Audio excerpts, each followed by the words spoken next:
Hello, I am Mark Alperovich. I am the president of Isograd.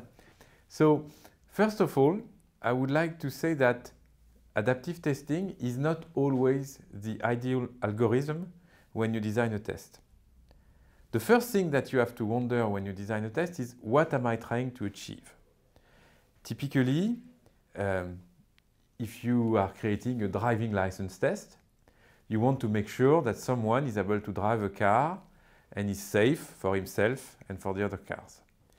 In such case, you want to make sure that the candidate has a minimum skills level, and you don't really care whether he's a fantastic driver or a great driver.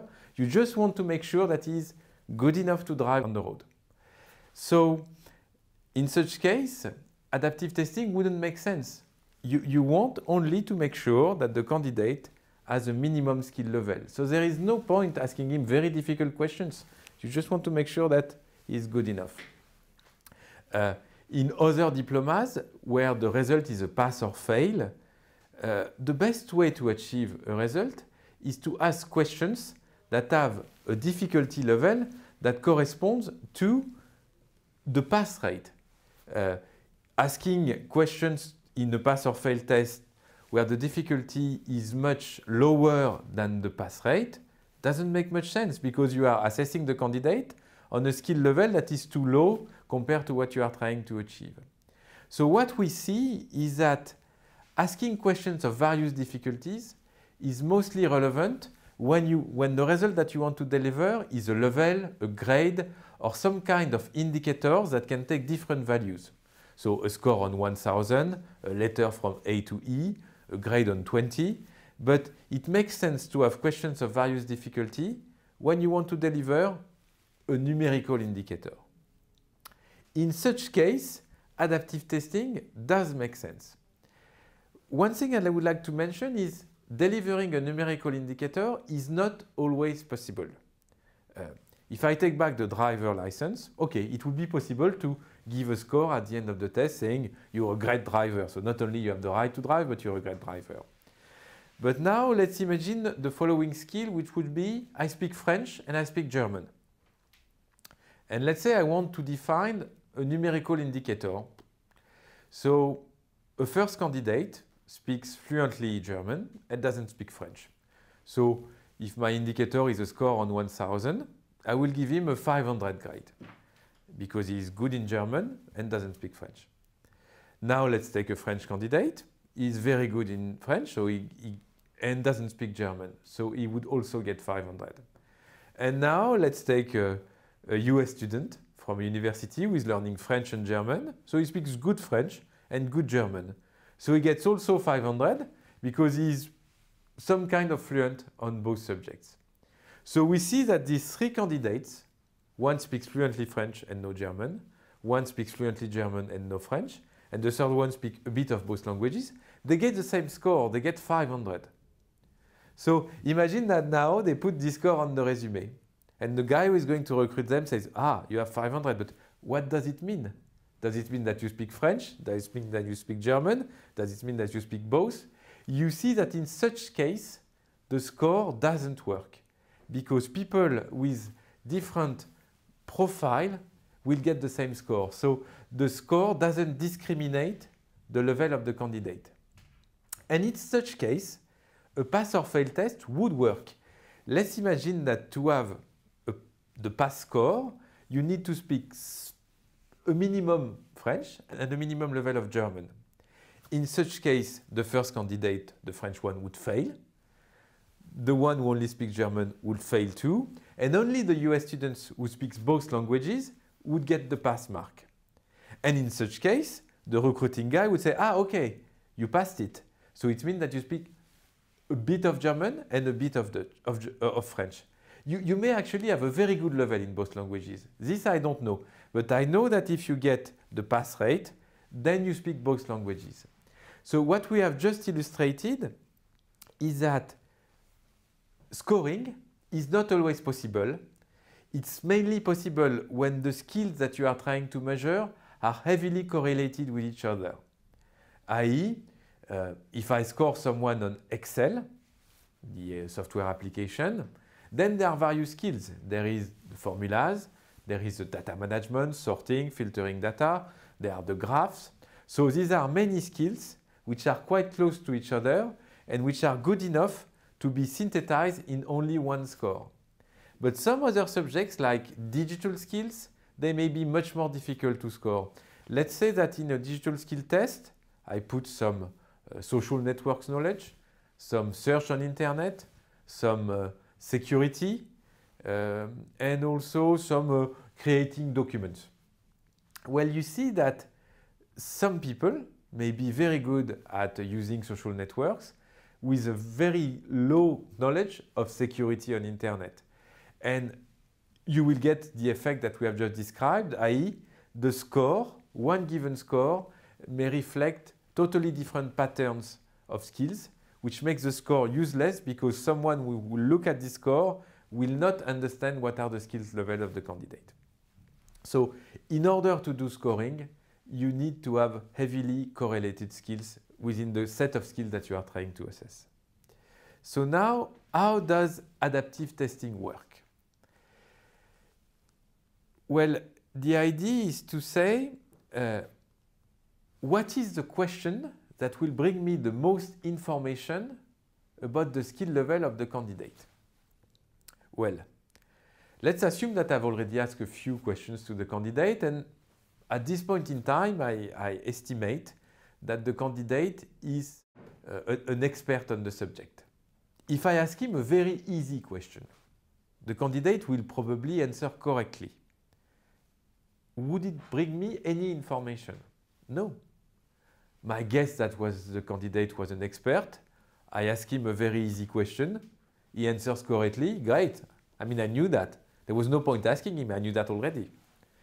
In the opposite way, if I have a candidate who I assume, or the first question I've asked him, my estimate of his level is that he doesn't have the skill. If I ask him an expert question, then he will not be able to answer it. Okay. Does it bring me any information? No. My estimate was that he had a low skill level. He fails a very difficult question. I knew that. There was no point asking him. So we start to see that the question that is the most relevant to ask is the question that exactly corresponds to the skill level of the candidate. i.e., let's say I estimate that the candidate is proficient on a subject. Now I ask him a difficult question. Well, if he succeeds, it will tell me an information. It will tell me that, okay, the candidate not only is proficient, but maybe he's even a bit better than that. If he fails, it will tell me something that, okay, he's proficient, but if I ask him advanced question, then it's a bit too difficult for him. So you see that the question that brings the most information about the level of the candidate is the question that has a difficulty level that matches exactly what is your guess of his level. So now we can design an adaptive test. What I'm going to do is first to ask, let's say, these are the questions asked, and this is the difficulty.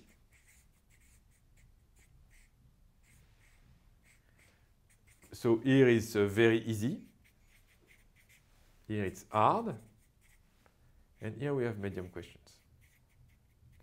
So first I'm going to ask a certain number of medium questions. Okay, let's 4 or 5. This will enable me to determine an initial level of the candidate. Let's say he has answered correctly all the medium questions. My initial guess of his level would be to say he is very good. So what am I going to do? I'm going to ask a very difficult question.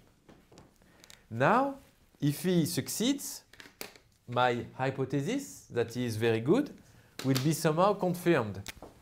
So in case of success, I'm going to put a green arrow.